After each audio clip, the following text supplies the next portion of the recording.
আল্লাহ পাক মানুষ সৃষ্টি করে কি করেছেন সেটা জানার আগে আমরা এটা জানবো যে আল্লাহ রাব্বুল আলামিন যখন একা ছিলেন তারপর আল্লাহ পাক কি করেছেন জানতে ইচ্ছা করে না?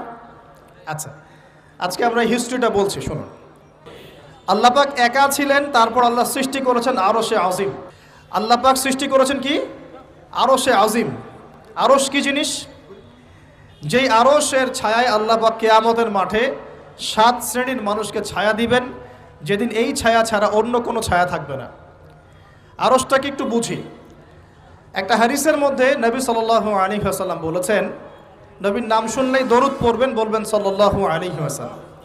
নবীজি বলছেন, দেখো এই পৃথিবী থেকে প্রথম মহাবিশ্বের দূরত্ব হচ্ছে 500 বছরের পথ। কত বছর? 500 বছর। এভাবে দ্বিতীয় মহাকাশ থেকে তৃতীয় মহাকাশ দূরত্ব 500 বছরের পথ। এইভাবে প্রত্যেক আসমানের মধ্যে দূরত্ব হচ্ছে কত বছরের পথ? 500। সপ্তম আসমানের উপরে আছে সিদরাতুল মুনতাহা। কি আছে? এটা একটা কুল গাছ, বড়ই গাছ। নাসা আবিষ্কার করতে পেরেছে, অতএব বিশ্ববাসী বিশ্বাস করবে না। নাসা যদি কালকে বলে হ্যাঁ পাওয়া গেছে সিদরাতুল মুনতাহা, তাহলে বিশ্ববাসী বিশ্বাস করবে। একটা শিরকি দর্শন চলছে, কুফরি দর্শন। ও যখন বলবে হ্যাঁ, তখন সবাই বলে হ্যাঁ, যখন তারা বলে না, সবাই বলে না। আল্লাহ পাকের ওহীর জ্ঞানের কোনো মূল্য নাই সবার কাছে, ইল্লা মাশাআল্লাহ। সিদরাতুল মুনতাহার উপরে আছে কুরসি। কি আছে? কুরসি। আল্লাহ পাকের কুরসি, যেটা আপনি আয়াতুল কুরসির মধ্যে পড়েন, ওয়াসিআ কুরসিয়ুহুস সামাওয়াতি ওয়াল আরদ, মানে আল্লাহ পাকের কুরসিটা আসমান জমিনকে ঘিরে রেখেছে। আর বলে রাখি যে প্রত্যেক ফরজ নামাজের পর যে আয়াতুল কুরসি পড়ে, জান্নাতে যাওয়ার জন্য তার একটাই বাধা, মৃত্যু। মৌত হয়ে গেলে জান্নাতে চলে যাবে ইনশাআল্লাহ।